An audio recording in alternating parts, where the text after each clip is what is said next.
قوت ارادی سے آپریشن کر دیتے ہیں بغیر کلوروفارم کے اور درد محسوس نہیں ہوتا. وہ تو وہاں ہے امریکہ میں کہ اس کے باوجود وہ ڈاکٹر ہی کہلاتے ہیں, انہیں اسپتال ہی کہتے ہیں. یہاں کہیں حضرت صاحب کے یہاں سے ایک دفعہ یہ کوئی ذرا سی چیز ہونے لگ جائے تو وہ حضرت صاحب تو ایک ڈاکٹر صاحب تو ایک طرف رہے, پھر پشتوں تک ان کی قبروں کو پوجا جائے. لیکن میں کہہ یہ رہا تھا کہ اگر ہپنوٹائز کر کے بھی کسی سے کوئی بات منوائی جائے اسے بھی ایمان نہیں کہا جاتا. ایمان کی ڈیفینیشن یہ ہے کہ اس میں انسان کا عقل و شعور جو ہے وہ مطمئن ہو, دل و دماغ کی کامل رضامندی اس کے اندر ہونی چاہیے.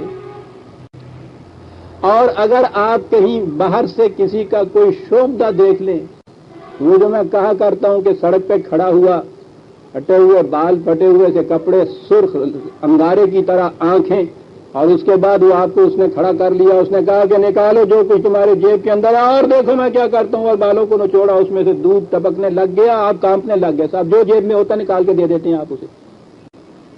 آپ بقائمی حواس خمسہ تو کبھی ایسا نہیں کر سکتے کہ اپنی جیب کا بٹوا نکال کے اسے دے دیں. یہ کیوں دیا؟ آپ کی عقل کو معاف کر دیا اس نے, اور جب معاف ہو گئی عقل تو جو اس نے کہا آپ نے کر دی. اور اسی کو ذرا اور آگے بڑھا دیجئے. عزیزان من, الفاظ ہی کا فرق ہے نا,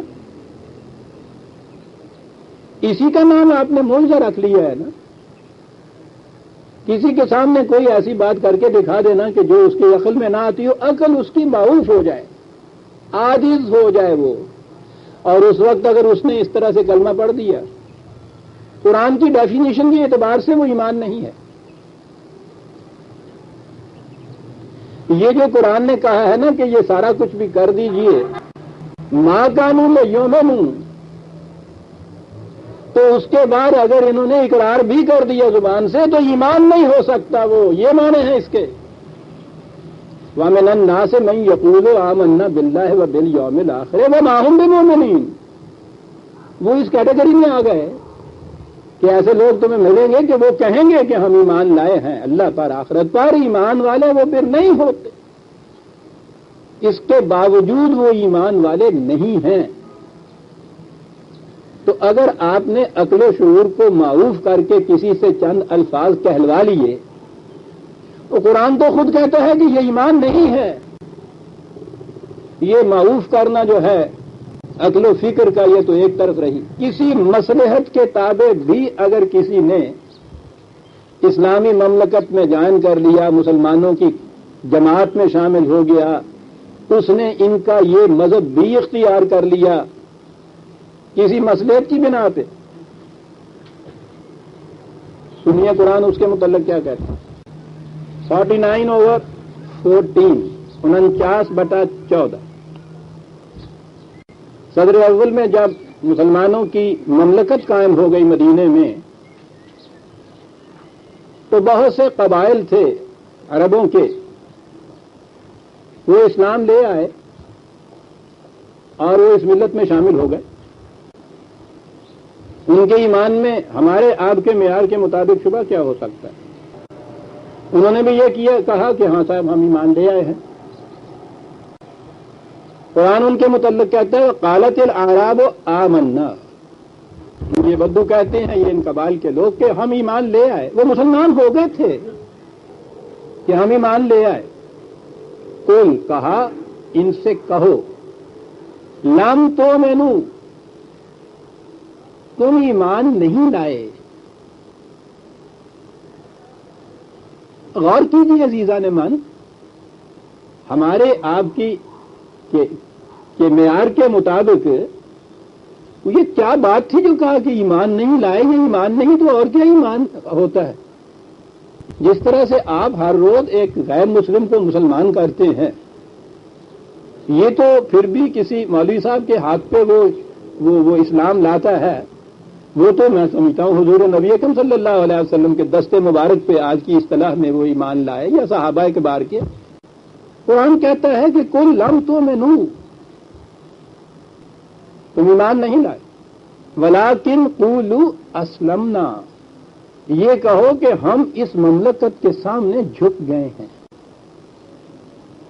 ہم نے اس کا یہ جو نظام ہے، یہ جو یہاں کا آئین ہے تمہارا، ہم نے اسے قبول کر لیا ہے۔ یہ جو انگریزی میں کہتے ہیں کہ سرنڈر کر کے نا، ان سے کہو کہ تم سر دست صرف یہ کہو، اور پھر فرق کیا ان دونوں میں، وَلَمَّا يَدْخُلِ الْإِيمَانُ فِي قُلُوبِكُمْ، اس لیے کہ ایمان تمہارے دل کی گہرائیوں میں نہیں اترا بھی۔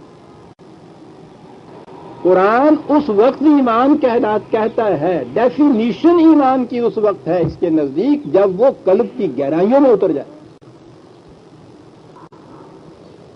وہ ان کے ایمان کو کہتا ہے، ان سے کہو یہ نہ کہیں کہ ہم ایمان لے آئے، کہ صاحب پھر کیا کہیں، ہم کافر تو رہے نہیں، آپ میں آبی ملے ہیں، کہو ان سے کہو کہ اسلمنا، ٹھیک ہے عامل ہیں تم میں، سرنڈر کیا ہم نے، قبول کر لیا تمہارا یہ کیش قبول کر لیا، تمہارا نظام قبول کر لیا، ٹھیک، ایمان نہ کہو۔ لما يدخل الایمان فی قلوبکم،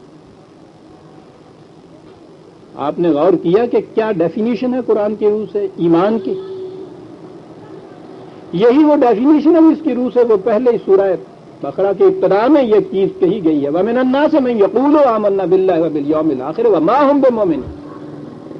اب ان میں دو تین کیٹیگریز ہو سکتی ہیں، ایک تو یہ کہ یہ لوگ ایسے منافق جو محض دھوکہ دینے کے لیے ایسا کہیں، یہ بھی ہو سکتے ہیں، دھوکہ دینے کے لیے وہاں یہ چیز کہی ہے یخادعون اللہ۔ ایک یہ کیٹیگری ہے، یہ لوگ دھوکہ دینے کے لیے ایمان نہیں لائے تھے، بلکہ اس مملکت، اس حکومت، اس سلطنت کی شان و شوکت کو دیکھ کر، قوت و ثروت کو دیکھ کر، ان کی عظمت اور بلندیوں کو دیکھ کر، ان کے غلبہ اور استیلاء کو دیکھ کر، اس وجہ سے بھی وہ ان کے اندر شامل ہو گئے تھے، دھوکہ دینے کے لیے نہیں۔ لیکن وہ چیز جو تھی وہ دونوں میں مشترک ہے، وہاں بھی زبان سے کہا جا رہا تھا، دل میں نہیں اترا تھا، یہاں بھی وہ کہہ رہا ہے قرآن، وَلَمَّا يَدْخُلُ الْإِيمَانُ فِي قُلُوبِكُمْ، تمہارے دل کے اندر ایمان نہیں اترا، اس لیے ابھی اپنے آپ کو تم مومن نہ کہو۔ تو قرآن نے خود ڈیفینیشن کر دی ایمان کی، اور پھر جو میں بار بار یہ کہا کرتا ہوں کہ اس کے بعد آپ سوچئے کہ ہم لوگ جو اپنے آپ کو مومن کہلاتے ہیں، ہم تو ان میں سے کسی کیٹیگری میں بھی نہیں آ رہے۔ دلوں کے اندر ایمان کا اترنا تو سوال ہی نہیں، ہم نے کبھی غور ہی نہیں کی کہ یہ ہے ایمان کیا۔ اسلمنا کی صورت بھی نہیں ہے ہمارے ہاں کی، ہم تو یہ ایکسیڈنٹل ہے، یعنی ہم مسلمانوں کے گھر میں پیدا ہو گئے، اتفاقی چیز ہے یہ، اس میں ہمارے انتخاب و اختیار و ارادے کو تو دخل ہی کوئی نہیں ہے۔ کس کے گھر میں بچہ کوئی پیدا ہو گیا اور ہم مسلمان ہو گئے، ٹھیک ہے قومی اعتبار سے ایک قوم کو ہم بلانگ کرتے ہیں جو مسلمان کہلاتی ہے اپنے آپ، لیکن اگر یہ کہا جائے کہ ایمان ہے ہمارا، قرآن کی ڈیفینیشن کے مطابق تو ایمان والی بات ہے، ایمان تو لانا پڑے گا۔ پھر میں کئی دفعہ کہہ چکا ہوا ہوں، پھر دوہرا دوں، قرآن نے ان الذین آمنوا کہا ہے، وہ لوگ جو ایمان لائے، یہ کچھ کرنے کا کام ہے۔ وہ مسلمان کے گھر میں پیدا ہونے والے کے متعلق پہلے سے پرزیوم نہیں کر لیتا کہ یہ ایمان والا ہے، کسی بچے کے متعلق بھی وہ یہ نہیں کہتا۔ ایمان بھی کچھ کرنا ہے، ان الذین آمنوا، ایمان لاتے ہیں، کچھ کیا جائے گا۔ صاحب کیا کیا جائے گا؟ پرکھا جائے گا، سوچا جائے گا، غور کیا جائے گا، تحقیق کی جائے گی، اپنے آپ کو مطمئن کیا جائے گا۔ دل اور دماغ جب اطمینان ہو جائے کہ ہاں واقعی یہ صداقت ہے، پھر اس اعتراف و اقرار جو ہے، اس کا نام یعنی دل کے اندر اتری ہوئی بات کا زبان سے اقرار، یہ ہوگا جسے ایمان کہا جائے گا، یہ کچھ کیا جائے گا۔ اب بات یہ سمجھ میں آ گئی کہ اگر کسی کو یہ جسے معجزہ کہتے ہیں، معجزہ بھی دکھا دیا جائے تو اس کی عقل و فکر کی صلاحیت معوف ہو گئی نا، مسلوب ہو گئی، ختم ہو گئی۔ اور اس کے بعد اس نے اگر زبان سے کچھ کہہ بھی دیا قرآن کہتا ہے وہ ایمان کی ڈیفینیشن پہ پورا ہی نہیں اترتا، تو اس لیے اسے آپ کیسے کہیں گے کہ یہ ایمان لے